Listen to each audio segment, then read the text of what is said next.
pessoal, tudo bem com vocês? Sejam muito bem-vindos a mais um vídeo aqui no meu canal. Para quem ainda não me conhece, prazer, Gabriele Katinski, e hoje nós vamos falar sobre desenvolvimento pessoal. Vem comigo. Você sabe o que é desenvolvimento pessoal? Eu vou te explicar. Desenvolvimento pessoal nada mais é do que um processo que trabalha habilidades e competências para poder adquirir, conquistar resultados, metas, chegar a algum objetivo de uma maneira mais fácil, com um gasto menor de energia, com uma otimização de tempo, de recursos, tá bom? Então, o desenvolvimento pessoal serve para te alcançar determinado resultado de uma maneira facilitada através do conhecimento, da prática dessas habilidades e competências que serão desenvolvidas durante esse processo. Por exemplo, digamos que eu queira ficar malhada, toda fit, toda musculosa, entendeu? Mudar minha alimentação, mudar meus hábitos para poder ficar ok. Daí eu vou lá e vou fazer isso sozinha, beleza. Aí eu vou começar a cuidar uma coisa, cuidar outra. Eu não sou nutricionista, eu não tenho esse conhecimento, então eu vou fazer ali conforme eu acredito que seja o certo. Eu vou alcançar esse resultado? Se eu for persistente, muito provavelmente. Quanto tempo eu vou levar para alcançar o resultado que eu quero? Bom, aí depende, né? Depende se eu vou ter acertado nas escolhas que eu fiz, depende do meu tipo, né, de corpo, de sistema, de funcionamento do corpo, depende de N fatores. Agora, se eu procurar um profissional, procurar um nutricionista, um personal, fazer um acompanhamento, uma mudança alimentar, utilizar alguns suplementos, eu vou atingir o meu resultado de uma forma mais facilitada, mais rápida, utilizando outros recursos que eu não teria, né, se eu fizesse sozinha. Se eu fazendo sozinha, eu não tenho nutricionista, eu não tenho uma orientação de um profissional da academia, tá? Então, o desenvolvimento pessoal, ele é como o suplemento, o nutricionista, o personal, nesse exemplo que eu dei. Ele vai trazer recursos e vai trazer conhecimentos que vai facilitar a passagem por esse processo e o alcance dos objetivos de uma forma mais rápida, mais produtiva, sabe? Com uma performance maior, com uma alta performance. O que tu levaria um determinado tempo para fazer, tu reduz esse tempo consideravelmente quando tu agrega ali valores, pessoas que têm conhecimentos, que têm informações diferentes da tua, que vão poder traçar um planejamento e tu seguir à risca aquele planejamento, tu vai conquistar o teu resultado em determinado período, tá? E isso é um estudo. Tem dentro desse exemplo que eu dei, e no desenvolvimento pessoal, claro que tem também, né?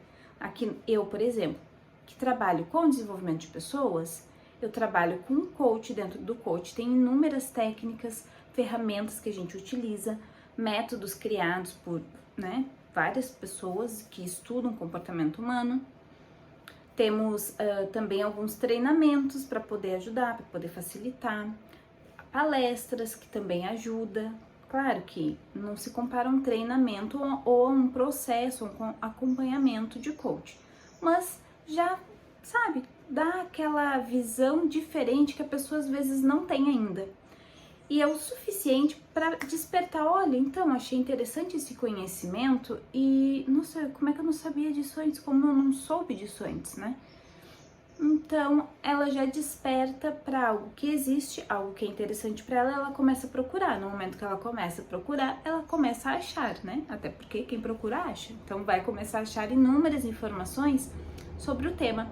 E dessa forma, vai conseguir buscar informação, buscar profissionais, buscar passar por um processo para a conquista do objetivo de uma forma mais rápida, mais direta, mais objetiva, mais focada, tá? Com uma performance maior. Seria isso. Eu vou dar um exemplo aplicando diretamente ao desenvolvimento pessoal. Vou dar o meu exemplo do meu desenvolvimento pessoal que eu estou passando no momento, que é com o pessoal profissional, que é um desenvolvimento pessoal meu dentro da área profissional, tá? Por exemplo, lá atrás eu fiz um planejamento. Qual era o meu planejamento? Era escrever o livro, passar por todos os trâmites para conseguir publicar o livro, era abrir a empresa, estruturar a empresa, abrir minhas redes sociais, começar a postar conteúdo nas minhas redes sociais, criar e trabalhar em novos projetos para aumentar o portfólio da empresa. E é um planejamento longo que leva um tempo, né? Eu tenho um planejamento de curto prazo, de médio prazo e de longo prazo. Então, eu consigo saber se o que eu estou fazendo está dando certo ou está dando errado, porque eu tenho planejado, eu já tenho previsto mais ou menos como deve andar, como tem que ser. E quando não está como deveria ser, eu entendo que ali eu vou ter que parar, fazer uma análise, estruturar novamente, testar uma ferramenta, uma técnica, um método, testar algo diferente para eu conquistar o resultado que eu quero, né? E passando todos os obstáculos que eu tenho que passar até então chegar num resultado que eu tracei lá no início, por exemplo, tá bom? E eu uso as teorias do desenvolvimento pessoal para fazer isso, porque facilita, é prático. Primeira coisa é nos conhecer, e a segunda, planejar. A terceira, executar. E por fim, ir ajustando a rota até a gente conseguir alcançar o nosso objetivo. Objetivo alcançado, hora de traçar novos objetivos. Agora me diz, você sabe quais são os pilares principais do desenvolvimento pessoal? São 2: autoconhecimento e planejamento. Autoconhecimento, dentro do autoconhecimento, tem 3 pilares importantes, que são os pilares dos aspectos mentais, sociais e espirituais. Dentro dos aspectos mentais, eu gosto de trabalhar com o eu, primeira pessoa, algo mais íntimo, mais interno, o eu dentro da família, fazendo esse papel de um componente da família, né, ali entre os parentes, entre a família, entre os amigos muito próximos, e o eu direcionado. O que seria o eu direcionado? O eu direcionado é o eu futuro, quem eu quero ser, o que eu quero fazer, o que eu quero ter, sabe? É como se tu projetasse lá na frente, daqui 10 anos, o que eu quero ter, o que eu quero ser, o que eu quero fazer, para poder entender o que eu preciso começar agora para poder ter aquilo, né, daqui a alguns anos. Dentro do segundo pilar, o segundo pilar do autoconhecimento é o aspecto social. Dentro do aspecto social, eu gosto de trabalhar também com 3 outros pilares, que são as relações íntimas, as relações descontraídas e as relações táticas, tá bom? Essas 3 relações. E no terceiro pilar do autoconhecimento, que é o aspecto espiritual, aqui eu não gosto de trabalhar com nenhuma religião, e sim com a teoria da esperança, de que existe algo além do que a gente vê, do que a gente já comprovou, do que nossos olhos e as nossas percepções conseguem captar, tá? Que existe algo além do simples material, que a gente consegue ver, consegue, né, sentir, que existe, além disso, um poder maior, né? Que quando tudo estiver dando errado, a gente vai poder confiar que ainda tem uma esperança. Bom, então, o pilar do autoconhecimento tem esse subpilar, tem esses 3 subpilares, que é mental, social e espiritual, que eu gosto de trabalhar, e dentro do pilar mental tem mais 3 subpilares e do social também tem mais 3 subpilares. E isso vai se dividindo assim em inúmeras coisas, mas para mim o principal para dizer aqui para vocês hoje seriam esses. E o segundo principal pilar é o planejamento. O planejamento, ele tem 5 importantes pilares, que é o ambiente externo, né? É o meio em que nós estamos inseridos, é o ambiente interno, que é a nossa mente, nossos sentimentos, como a gente enxerga, como a gente percebe, como a gente entende o mundo e o que está acontecendo à nossa volta. Tem o terceiro, que são os objetivos principais, assim, sabe? Onde eu quero chegar? Quais são esses objetivos? Tem o quarto, que são os planos estratégicos para eu poder alcançar esses objetivos, né? É o meu planejamento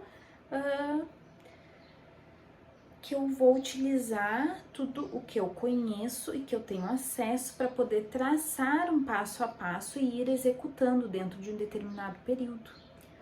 E o quinto elemento é o ajuste, é ir ajustando esse meu planejamento durante o tempo, durante o processo até a chegada do resultado, né? Até conquistar lá o resultado que a gente almejou, colocou ali como uma meta, como um objetivo, tá bom?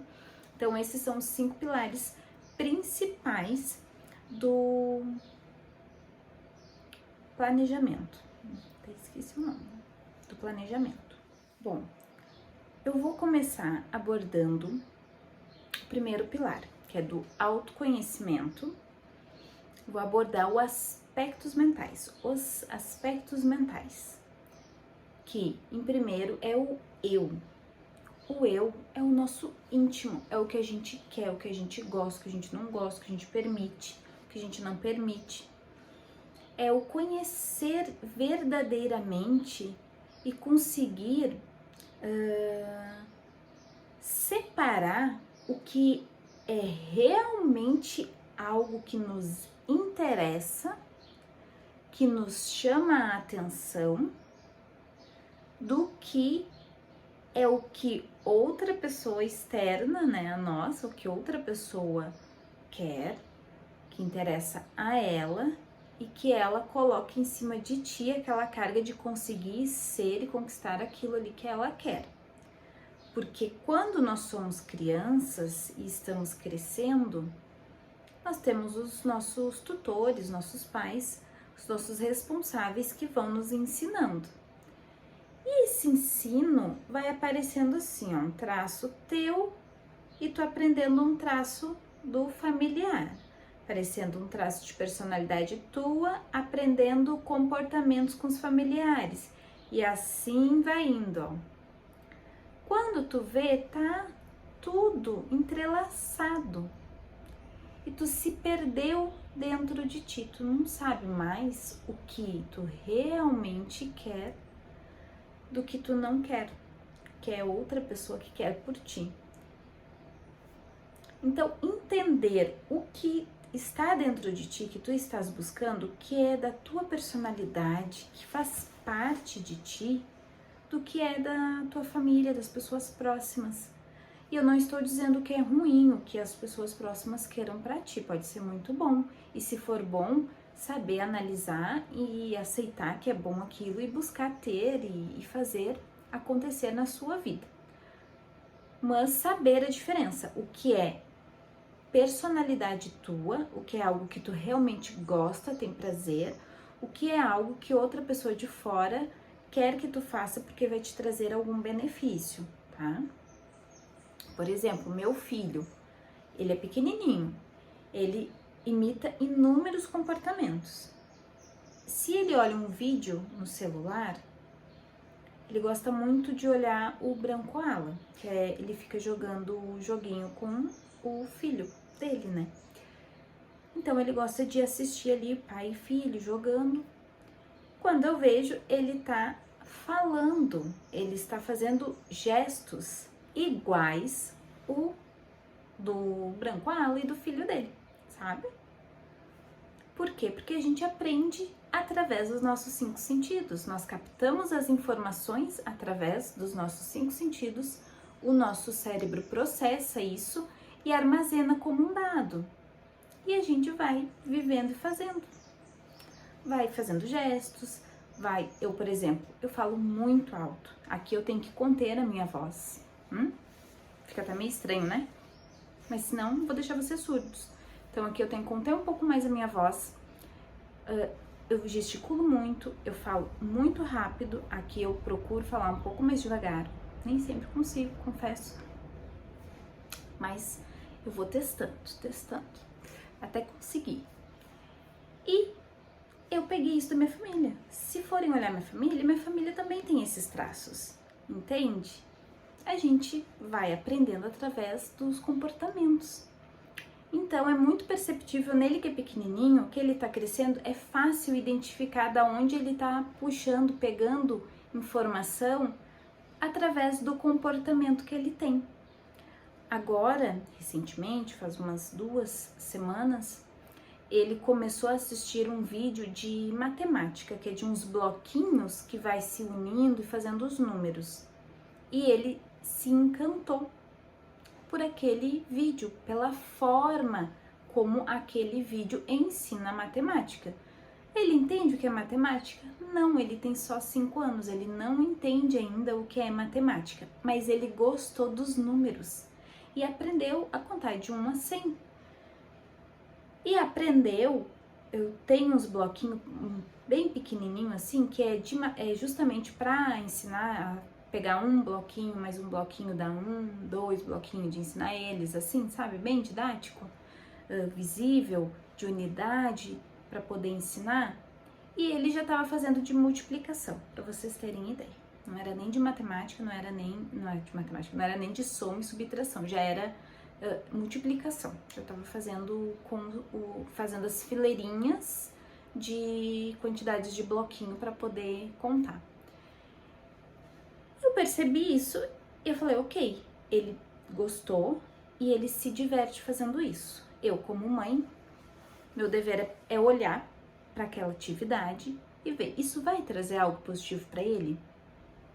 Matemática, gente, tem inúmeras necessidades dentro da sociedade que precisa de pessoas que saibam muito bem matemática, né? A área das exatas ali. Tem área de engenharia, tem área de computação. Então, falei, ok, eu vou ajudar ele nisso. Se ele gosta, eu vou contribuir. Então, eu já entendi que foi algo da personalidade dele. Teve um estímulo de fora? Teve um estímulo externo, mas aflorou nele aquele gosto pela matemática. Eu comprei, então, um jogo. Não foi nem com a ideia de trabalhar a matemática, foi com a ideia de trabalhar a relação em grupo, o trabalho em grupo, o aprender a esperar a vez, a ganhar, a perder. Só que como era tipo um banco imobiliário mais simplificado, tem dinheiro também, então a gente conta, né? Conta as notas, conta escrituras e coisas. E ele gostou muito. Tem o dado que tu atira, sai ali o número e ele conta as casinhas. E ele gostou muito disso, de trabalhar ali com a área do contar dentro do jogo. Não foi para isso que eu comprei, mas eu percebi que ali também aflorou a área da matemática. Então, como agora ele está gostando, eu já não impeço dele procurar fazer aquilo ali. Eu vou lá e contribuo com o que eu posso para ele continuar desenvolvendo essa habilidade que ele tem prazer em fazer e que na vida futura vai ser útil. tá? Da mesma forma que acontece com algo que é útil, também acontece com coisas que não são úteis. Por exemplo, ele gosta de jogar o Mario, o Binus, um joguinho tipo Mario, assim. Só que é um joguinho de passar fases. Quando ele não passa, não consegue passar uma fase, ele fica muito agitado, ele fica triste porque não consegue passar, ele fica frustrado e acaba desencadeando toda uma questão emocional ali por trás, difícil de lidar e que não faz bem para ele. Então eu vou e trabalho com ele isso. Eu não tiro por completo, mas eu procuro ensinar ele a controlar essas emoções e permito um tempo menor, um tempo reduzido daquele jogo. Ou então quando a coisa tá muito quente, assim, a flor da pele, os nervos, sabe? Eu tiro, trabalho com ele alguma outra coisa, mudo o foco dele para outra coisa.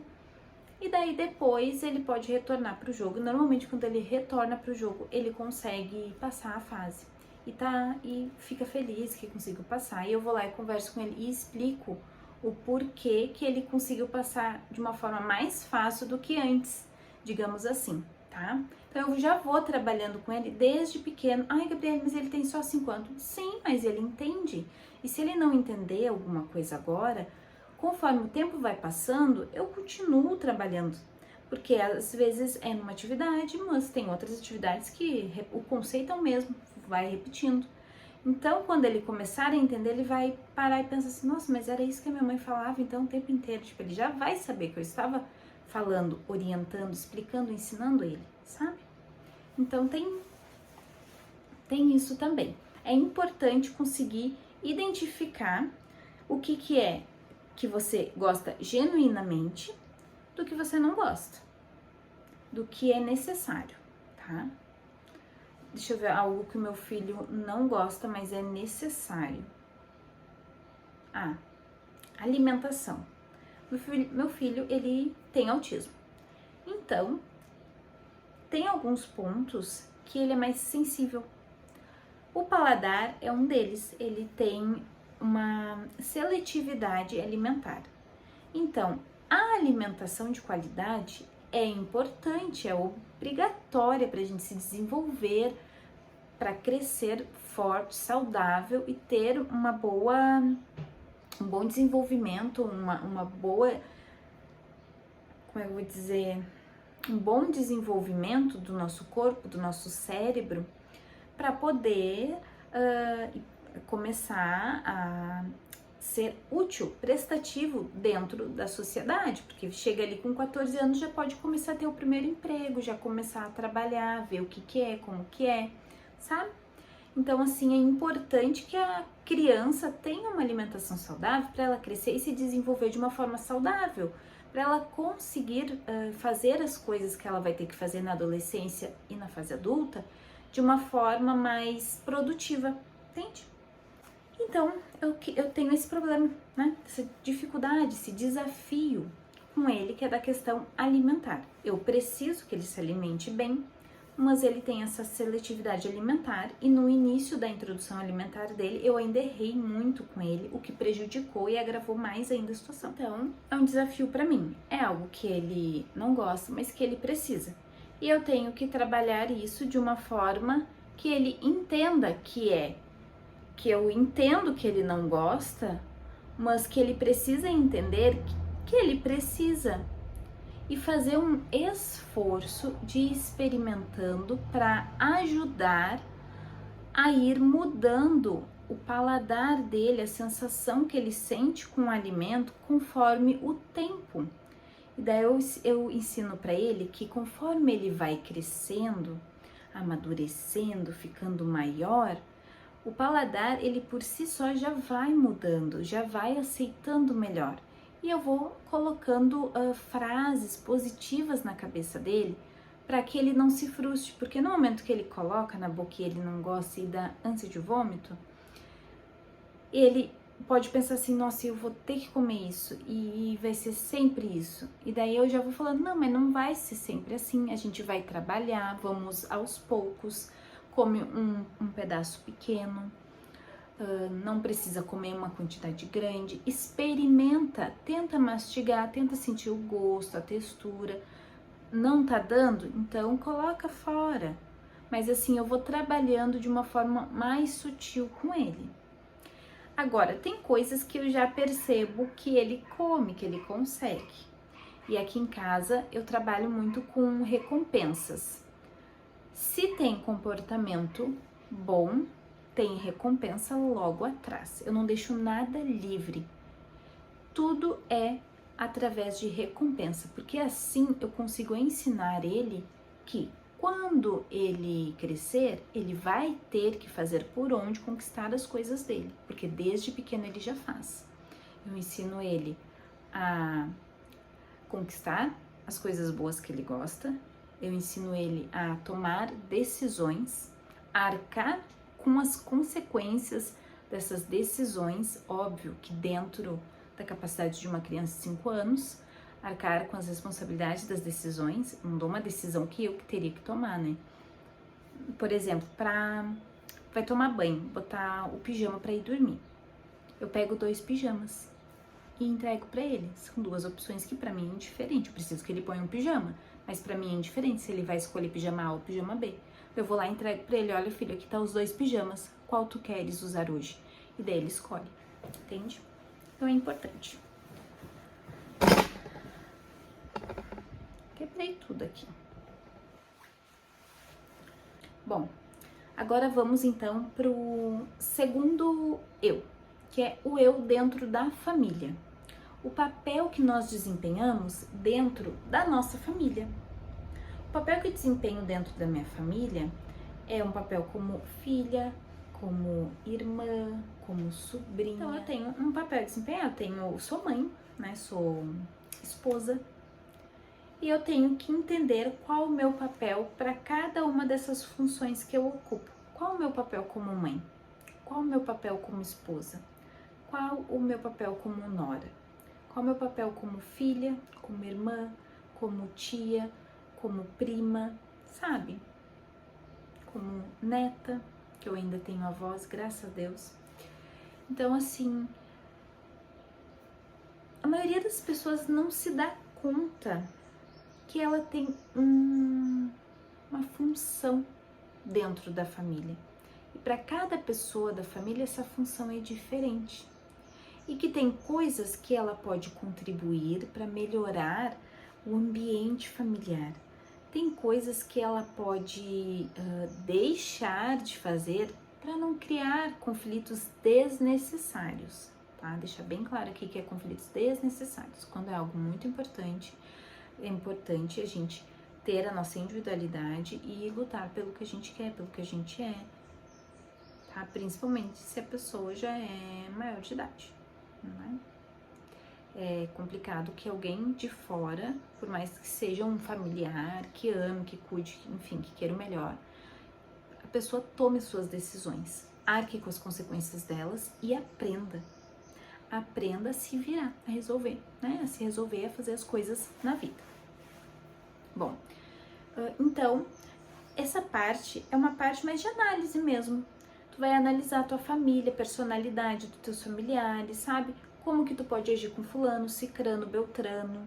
E meio que mapeando a família para entender o que tu tem que fazer com cada um, como que tu pode contribuir para melhorar esse ambiente, essa energia, essa sensação que é quando tu estás com a família, o que tu pode deixar de fazer, ou o que tu pode fazer de diferente, assim, tipo, que ninguém tá esperando e que tu vai lá e faz e é algo legal, algo positivo pra tua família, tá? Então é o eu dentro da família, papel como familiar, tá?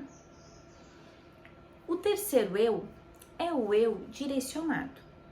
Vamos fechar aqui com os 3 principais pilares dos aspectos mentais, tá bom? O eu direcionado, então, ele busca projetar o futuro. O que eu quero, o que eu almejo, O que eu quero ter, o que eu quero ser, o que eu quero fazer, como eu quero me sentir. Daqui 5 anos, como que vai ser? Daqui 10, 15, 20, 30, 40. Como eu quero que as pessoas me enxerguem. Como eu quero que... O que eu quero fazer de diferença? Como que eu quero contribuir para a sociedade? O que eu quero fazer de diferença na vida das pessoas que estão à minha volta ou das pessoas que passam pela minha vida? O que eu posso entregar? O que eu posso contribuir para essa pessoa? Não passar de mãos vazias, de mente vazia, levar alguma coisa boa de mim. Seria isso. Tu montar mesmo o que tu queres para poder então planejar como tu vai conseguir aquilo ali, né? O que tu precisa fazer, como que tu precisa agir, quais as decisões que tu precisa tomar, quais os caminhos que tu precisa andar para poder conquistar todas essas coisas que você quer, tá, gente? E aqui eu gosto de dar um alerta, que às vezes as pessoas são um pouco fora da casa. Eu já tive uma sessão, assim, de coach, onde eu perguntei pra pessoa qual que era o planejamento, a ideia, futuro, o que ela almejava.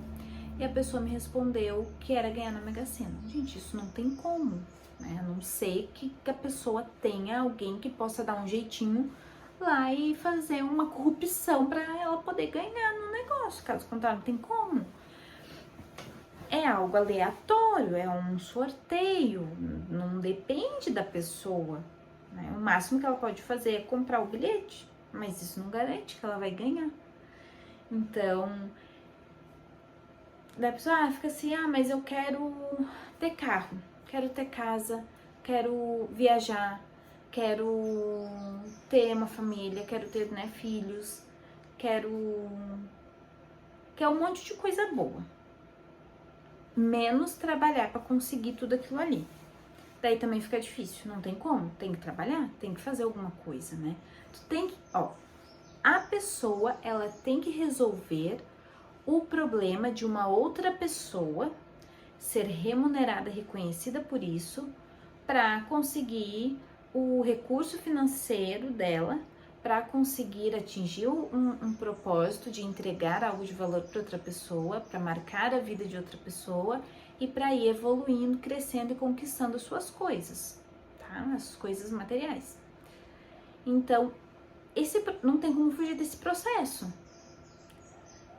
O que dá para fazer é tu se conhecer e entender o que tu gosta, porque passar por esse processo para algo que tu não gosta, que não te dá prazer, que não é aquilo, é praticamente certo que não vai aguentar, não vai resistir o processo todo, vai cansar, vai desmotivar, vai desistir pelo caminho. Então, tem sim que ter esse autoconhecimento e de conseguir se conhecer o suficiente para projetar o teu futuro e saber o que tu realmente quer e que vai te fazer feliz.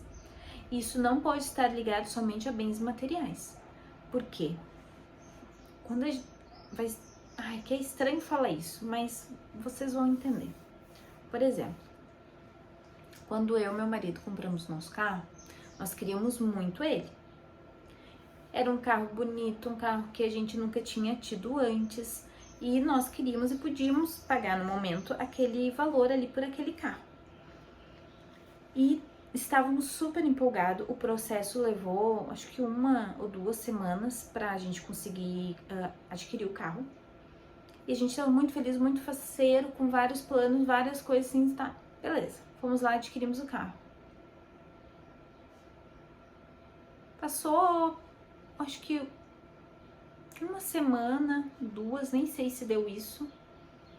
E aquele carro que a gente, sabe, movimentou tanta coisa pra gente ter, no fim mesmo de tudo, trazia a mesma sensação que o outro que nós tínhamos antes dele. Não mudou nada.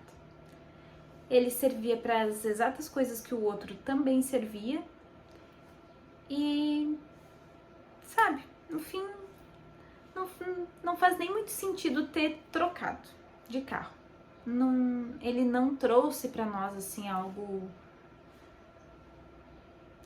assim, inusitado, sabe? Algo que durasse por um tempo maior, um prazer maior. Não. Foi algo momentâneo, sabe? Foi uma coisa superficial, supérflua, digamos assim. Dava pra ter continuado com outro, com tranquilidade, sem problema nenhum. É mais um negócio, porque é bonito, porque é isso, porque é aquilo que a gente quer, né? Daí a gente compra achando que, uou, vou ficar muito, muito feliz. E a gente parece ficar mais feliz antes, enquanto tá buscando a conquista daquilo, mas depois que a gente conquista mesmo, parece que a felicidade, ela se esvai, vai embora, tá? Mais ou menos isso. Por quê? Porque é algo material, é algo que se termina, que acaba, que não, sabe, não vai.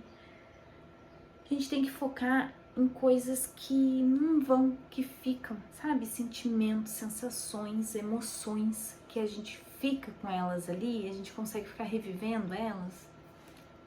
É isso, tá?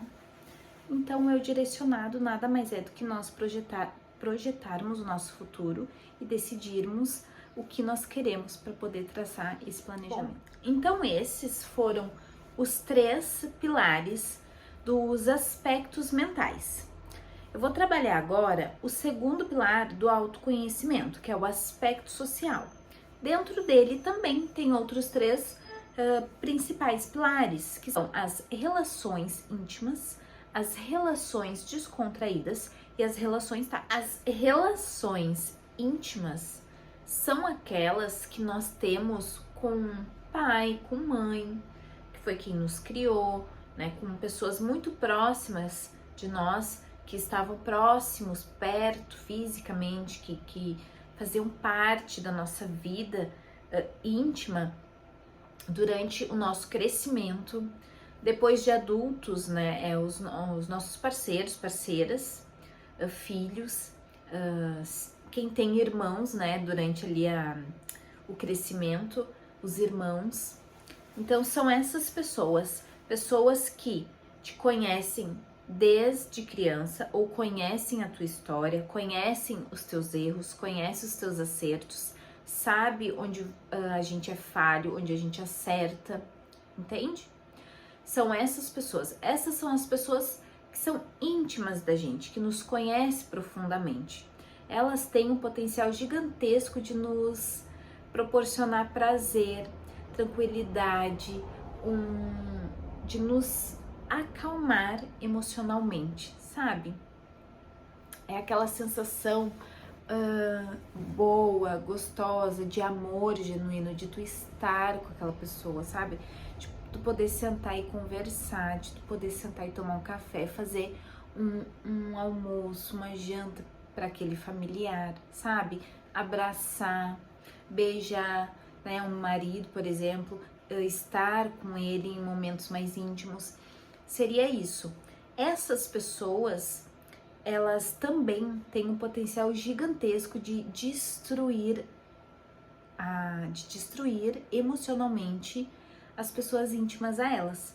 Por quê? Porque da mesma forma que elas têm esse potencial gigantesco de amor e de deixar a pessoa bem, se sentindo bem, ela também tem de deixar a pessoa se sentindo mal. E muitas vezes acontece de um familiar ver outro familiar, né, e não entender o que ele tá fazendo, né, e vai lá e tenta, na boa fé, dar um conselho, dar uma ajuda, trazer um conhecimento para aquele familiar. Só que nessa tentativa acaba frustrando, desmotivando, paralisando aquele outro familiar que estava buscando algo para ele. Por exemplo, se você está traçando um plano, está seguindo um planejamento, está buscando algo diferente para sua vida, vai vir pessoas próximas que deveriam te apoiar e vão te dizer, quem sabe tu deixa isso de lado, porque eu acho que isso não vai dar certo, tu vai perder tempo, tu precisa arrumar um emprego agora, quem sabe tu larga um currículo lá na loja tal e coisa, sabe? Vim falando assim com você. Saiba que muito provavelmente esse familiar não quer o seu mal. É que ele só não entende, não tem o conhecimento, não tem as informações necessárias para entender o que você está fazendo, o que você está planejando, tá? E quer te proteger de errar. A família, as pessoas muito próximas da gente querem nos proteger de errar, porque elas sabem que quando a gente erra, a gente sofre. Então elas querem nos proteger disso. Só que é um grande equívoco, porque ao proteger as pessoas, né, os familiares de errarem, aonde a gente mais aprende é no nosso erro. Não adianta. Vou dar um exemplo para vocês. Meu filho, eu coloquei uma forma em cima da mesa, tinha recém tirado do forno, ou seja, estava muito quente. Eu falei assim, ó, não chega perto, porque se encostar vai queimar o dedo, a mão, vai doer, então não chega perto, deixa que eu te sirvo. O que foi que ele fez? Foi com o dedinho assim, ó, encostou na forma, ficou uma bolha no dedo. Doeu, passou dias com dor, porque queimadura, acho que foi uns 3 dias que ele ficou aquilo ali doendo, incomodando. Depois, pergunta se ele colocou de novo o dedo lá. Agora ele entende que quando é quente, machuca, fere, dói. Porque ele teve que sentir na pele para aprender. Porque quando é só falado, fica meio assim, né? Mas será que é mesmo? Será que a mãe não tá exagerando? Ah, eu acho que a mãe tá exagerando. Deixa eu ver o que é isso. Opa, a mãe não tava exagerando, né? Queimei o dedo. Então, tem coisas que nós precisamos ir fazer, quebrar a cara, errar, aprender com o nosso erro, levantar e fazer diferente, fazer melhor, testar coisa nova, entendeu? E ir fazendo até uma coisa dar certo. Daí que eu digo, o saber o que tu quer, onde tu quer chegar é importante para ti não ficar pulando de galho em galho. Ah, isso aqui dá dinheiro, então eu vou fazer isso. Ah, mas isso aqui também dá dinheiro, como esse não deu certo, vou tentar o outro, vou tentar o outro, vou tentar o outro. Daí fica pulando e não passa tempo suficiente trabalhando para construir algo que vai te trazer retorno. Trabalha um pouquinho aqui, não dá, não tem, tá demorando, vou pro outro. Quando na realidade o tempo que tu levou pro outro também não deu e já pulou pro outro, naquele primeiro lá de repente já estaria dando retorno, o resultado que tu precisava, sabe? Então, dentro das relações íntimas, a gente tem que tomar esse cuidado de entender qual que é o nosso papel, o que nós podemos fazer para melhorar as nossas relações íntimas e principalmente conseguir discernir o que é nosso, o que não é nosso e perceber quando alguém tá vindo te dizer algo que não é o que tu queres ouvir, aprender a se blindar emocionalmente para conseguir persistir, continuar prosseguindo no teu caminho, por mais que no momento não esteja dando resultados. Né? Se tu estudou, se tu planejou, se tu entendeu que tu tem que perseguir um determinado caminho para conseguir alcançar o teu objetivo, então tu persiste e quando alguém vier te desmotivar, mesmo que na melhor das boas intenções, tentar te ajudar e acabar ali tu ouvindo algo que tu não queira e que pode te desmotivar, te entristecer, não bate boca com essa pessoa, porque isso só vai piorar. Tu diz, tá bom, eu entendo o teu pensamento. E agradece. E não faz o que ela tá pedindo. Vai lá e persiste no que tu sabe, no que tu conhece. Entende? Porque é muito importante nós recebermos conselhos. Nós estamos aprendendo a todo dia. Todo dia é dia de aprender algo novo com alguém. Só que a gente tem que entender o que a gente quer para poder pegar conselho de quem já conquistou aquilo ali. Porque não adianta, por exemplo, eu sou formada em administração. Eu preciso de um conselho dentro da área administrativa da minha empresa, que eu tô tendo problema com determinada área ali do setor de RH, tá? Vai ser com um construtor civil que eu vou pegar esse conhecimento? Não, porque ele não tem esse conhecimento. Vai ser com uma outra pessoa que tem conhecimento em administração, em recursos humanos, é empresário, também já passou por isso, também teve esse problema dentro da empresa dele e ele conseguiu resolver de tal forma. Então eu vou pegar com ele esse conselho e vou aplicar na minha empresa. Vou testar na minha empresa para ver se na minha empresa vai funcionar. Se funcionar, que ótimo. Se não funcionar, eu tenho que ir atrás de outra pessoa que tenha passado por isso e que tenha feito outra coisa diferente dessa para ver se a dela então vai funcionar na minha.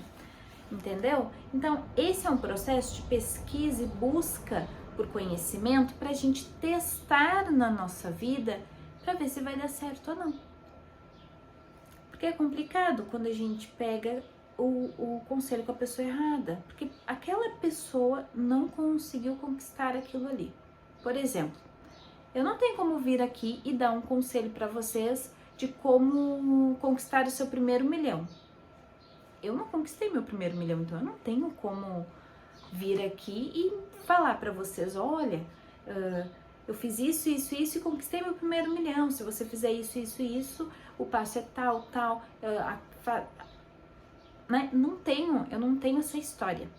Então, o que eu tenho, o que eu faço? Eu conseguir, através dos conhecimentos de desenvolvimento pessoal, transformar a minha vida. Então eu trago aqui conteúdos que eu já utilizei na minha vida, que eu já consegui transformar na minha vida, coisas que as pessoas ao meu redor olham, veem, elogiam, me perguntam como que eu faço, como, sabe?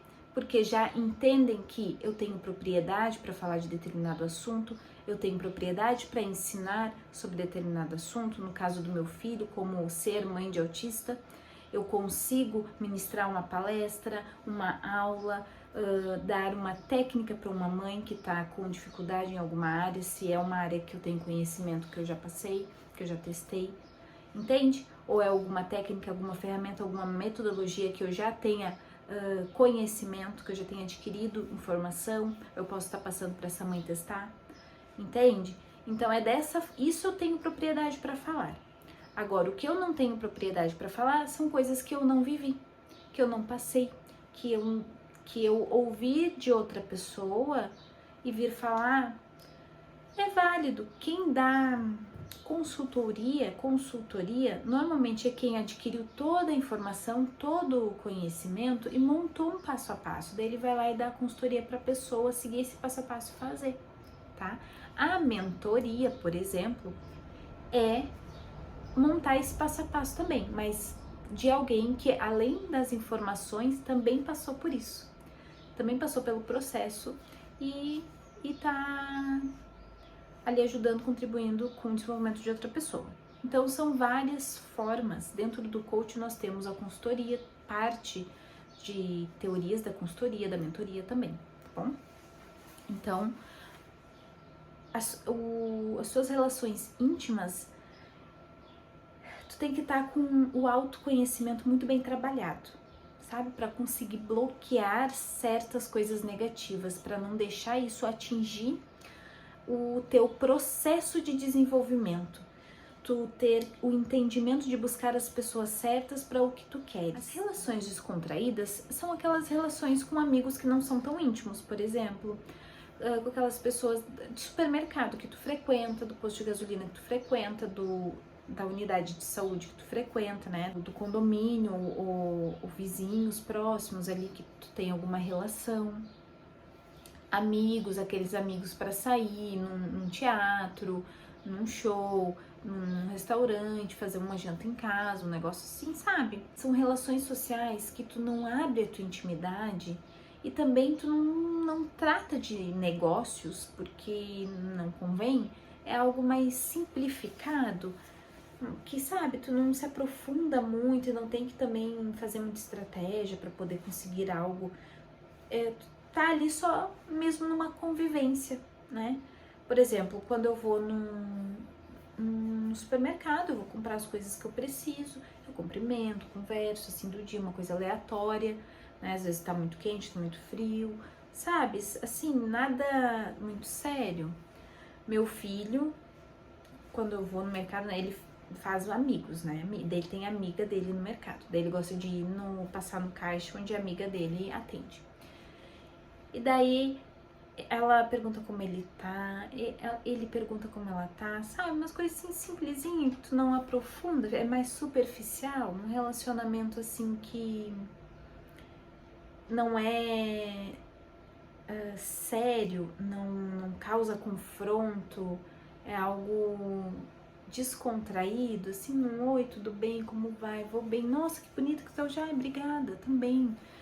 Ah, eu vi lá tua postagem, fez, sabe, umas coisinhas assim, ah, obrigada, tá. Não, vai lá e não, eu marco um horário pra ti, sim, pode sim, aqui ó, meu cartão, ah, pego aqui teu número, sabe, umas coisinhas assim, sabe, nada muito que tu tenha que se aprofundar muito assim na tua intimidade, ou que tu tenha que montar uma estratégia de negociar, de se posicionar como empresa dentro do mercado de trabalho e tal, assim, não, uma coisa mais descontraída. Essas pessoas, eu não falei, eu acho que na relação íntima, mas na relação íntima é interessante que tu mantenha ela como ela está, no íntimo, tá? Dá pra descontrair um pouco com eles, uma coisa mais descontraída assim, mas não trazer, como é que eu vou dizer assim, trabalho muito, sabe? Trazer muito trabalho pra dentro do íntimo, porque se tu tá indo mal, vão ficar falando, se tu tá indo bem, vão ficar falando. Então, tipo assim, tá ótimo, tá tranquilo, tipo, uma coisa mais superficial, não entrar em detalhes. Eu tenho uma dificuldade muito grande porque eu sou muito técnica. Então eu gosto de entrar em detalhes em tudo. E daí eu acabo entregando coisa que eu não tenho que entregar, sabe? Pra pessoa que não tem que saber. Porque são pessoas, algumas pessoas não têm compromisso contigo. Então, quando tu fala ali, pra ela tanto faz, tanto fez. Ela vai comentar com o outro, vai sair falando, daqui a pouco tá tudo distorcido, uma fofocaiada braba. E esse aí é a questão dessas 3 relações. Cada relação tem que se manter no seu ambiente. Relações íntimas não tem que levar coisa muito descontraída, assim, porque daqui a pouco pode dar algum problema na família, de acharem isso ou aquilo, e nem levar coisa questão de trabalho. Uma coisa mais assim de família, uma fraterno, amor, ajuda, contribuição, manter o ambiente harmonioso, alegre. Relações descontraídas, não trazer nada íntimo, nada profissional, manter tudo no superficial mesmo para não sair falação, falatório desnecessário. Agora vamos para as relações táticas, que são as relações estratégicas de negócio, da área profissional, do trabalho. Essas aí também não tem que levar para intimidade, para não vir um monte de opinião assim desnecessárias, e muito menos para descontraída, para não sair aquele zum zum zum. Deixar mesmo no grupo social ali do trabalho, das relações de trabalho mesmo, das relações profissionais. E principalmente não levar algo íntimo para dentro do trabalho, porque depois vai sair o zum zum dentro da tua área de trabalho sobre uma coisa íntima tua. Não, né, querer ter aquela relação super descontraída, descompromissada dentro do trabalho, porque ali é um lugar que tu tem que ter uma postura, tu tem que ter um respeito, tu tem que ter noção do que tu vai falar, do que tu vai dizer. Não é qualquer coisa que vai sair falando. Vai sair falando, fui no show, tal, não sei o que, aconteceu, e fica dando risada no meio do trabalho, coisa. Não, isso aí tu vai se reunir com um amigo e vai rir, vai brincar, vai, entendeu? Vai nas relações descontraídas. Agora, dentro do trabalho é um ambiente sério, um ambiente de negócios, um ambiente que tu tem que mostrar a tua competência, para que tu veio, para que tu serve, tu entendeu? O que tu vai fazer para aquela empresa, para o cliente, para os colegas, como tu pode ser uma profissional melhor, uma colega de trabalho melhor ou um chefe melhor, como que tu pode atender teus clientes de uma melhor maneira, como que tu pode contribuir para a empresa de uma melhor maneira. Qual vai ser a tua imagem quando tu tá vestindo a camisa da empresa? Qual vai ser a imagem que tu vai passar para fora, sabe? É isso, entendeu? Coisa de trabalho, coisa profissional dentro do ambiente social profissional. São relações táticas, estratégicas, pensadas, calculadas. Relações descontraídas dentro do grupo de amigos que não são tão íntimos, pessoal que tu conhece de vista, de oi, bom dia, como vai, olha o tempo, sabe? Relações íntimas, problemas, dificuldades, uma surpresa, um agrado, uma colaboração ali para manter o ambiente harmônico, alegre, feliz. Relação íntima. A relação íntima a gente tem que tirar tudo que pode agredir e fazer com que aquele ambiente fique negativo, porque senão fica circulando aquela energia negativa, e colocar o máximo de coisa que a gente consegue ver que é positivo, tá? E quando a gente, por algum motivo, coloca algo negativo dentro dessa relação íntima, pedir desculpa e tirar o mais rápido possível aquilo ali que a gente colocou. Pessoal, agora vamos abordar o terceiro aspecto do autoconhecimento, que é o aspecto espiritual. E aqui eu não vou falar de religião, não, pode ficar despreocupado, cada um com a sua. Eu sou cristã, mas cada um com a sua, tá? Eu não me apego a pequenos detalhes religiosos.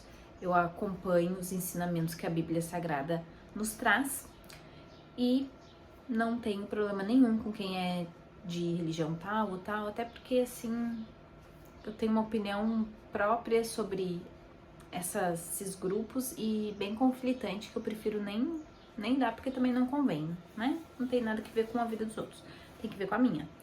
Então, assim, o lado espiritual independe de religião. Qual que é o ponto-chave do lado espiritual? É a pessoa ter um ponto de esperança.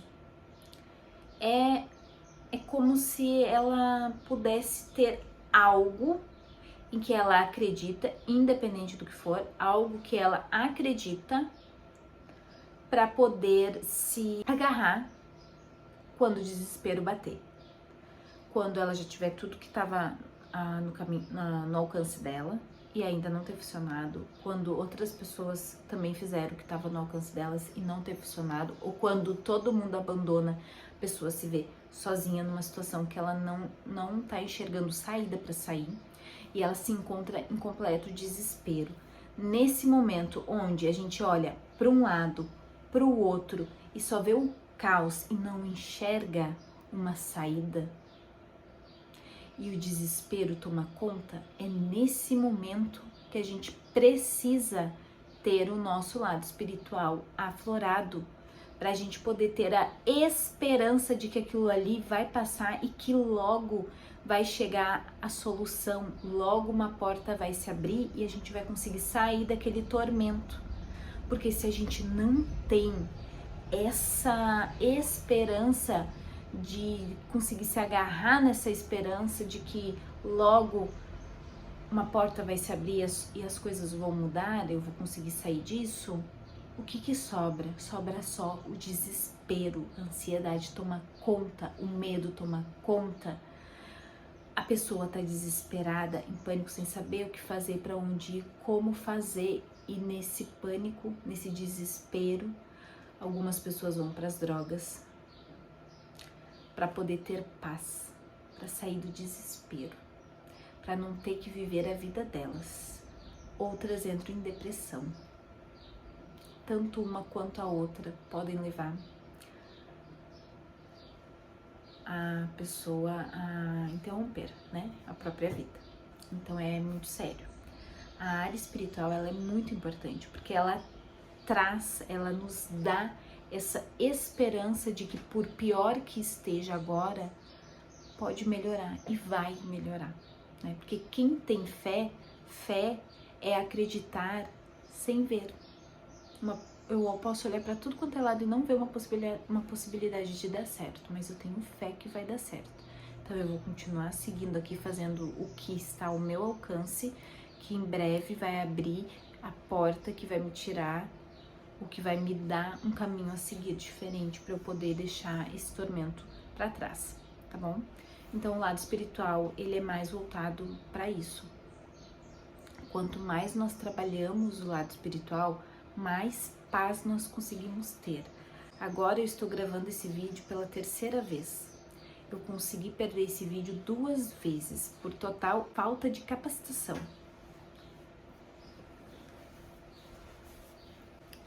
Pessoal, eu tô gravando esse vídeo pela terceira vez. Eu consegui perder ele outras 2 vezes, por total falta de capacitação dentro da área da tecnologia, tá bom? Então, assim, a gente tem que fazer o que a gente consegue com o que a gente tem. A primeira vez que eu perdi, eu falei, ok, eu faço de novo. E fiz melhor, fiz de novo.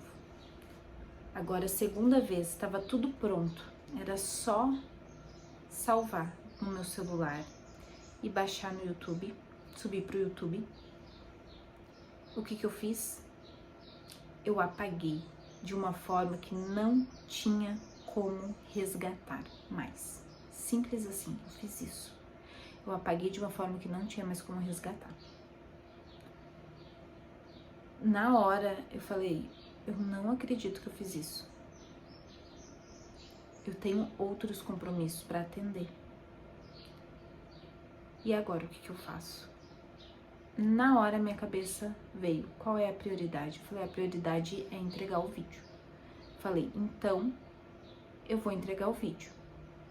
Era 11h30 da manhã isso, eu deixei meu celular carregando, fui ajeitar meu filho pra escola, levei ele na escola, cheguei em casa, fiz aqui minha maquiagem e vim aqui e gravei o vídeo pra vocês.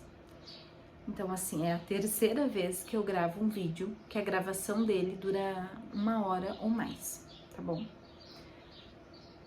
Mas eu não desisti, porque eu tenho fé que o que eu estou fazendo a longo prazo vai ajudar as pessoas e vai me ajudar também. Eu vou crescer com isso, vou amadurecer e vou ir vencendo muitos obstáculos que vai me ajudar a ter mais resiliência e mais capacitação no futuro para conquistar as coisas que eu vou querer e vou almejar lá, tá bom? Enfim, o porquê, Gabriele, que é tão importante o desenvolvimento pessoal. Depois de tudo que eu disse, é simples.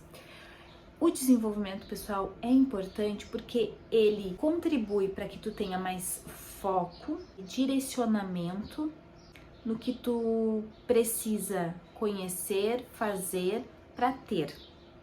Ou seja, ele vai facilitar o alcance dos teus objetivos, das tuas metas, dos resultados que tu queres e precisa ter, tá bom?